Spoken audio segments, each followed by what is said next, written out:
물벼락 갑질 의혹을 받는 조현민 대한항공 전무를 내사하던 경찰이 정식 수사에 착수했습니다. 네, 경찰은 조 전무를 폭행 혐의를 받는 피의자 신분으로 전환하고 출국 금지를 신청했습니다. 네, 취재 기자 연결합니다. 조성음 기자. 네, 말씀하신 것처럼 서울 강서경찰서는 내사 중이던 조현민 대한항공 전무의 물벼락 갑질 의혹에 대해서 정식 수사 전환하기로 결정했습니다.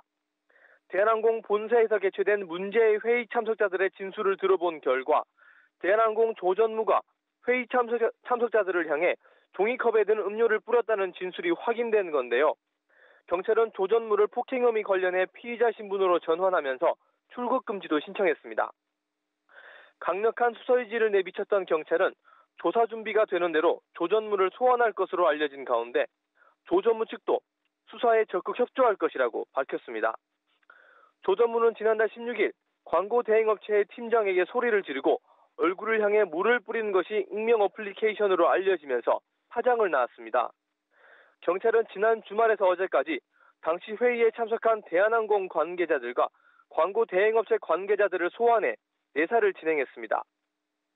그 과정에서 목격자들로부터 조 전무가 유리컵을 던졌다거나 유리컵을 밀쳤다는 등 다양한 진술을 확보한 것으로 알려졌지만 CCTV 등 증거물과 진술을 종합해 음료를 뿌린 것으로 보고 폭행 혐의를 적용한 것으로 보입니다. 하지만 여전히 의문점은 남아있는데요. 경찰은 유리잔을 던졌다거나 유리잔을 밀쳤다는 진술에 대해선 조 전무의 진술까지 들어보고 판단을 해야 한다는 입장이며 지금까지 언론을 통해 제기된 여타 갑질 의혹에 대해서도 다각도로 살펴보고 있는 것으로 전해졌습니다. 폭행죄는 피해자가 처벌을 원하지 않을 경우 처벌하지 않는 반의사 불벌죄인 만큼 피해자들이 형사사건 처리를 원하지 않거나 대한항공과 합의하면 조 전무는 수사를 받지 않게 되는데요. 따라서 피해자의 처벌 의사가 확고한지도 조사 과정에서 지켜봐야 할 부분입니다.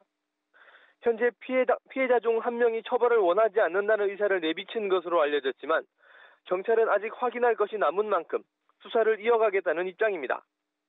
지금까지 서울 강서경찰서에서 연합뉴스 TV 조성음입니다.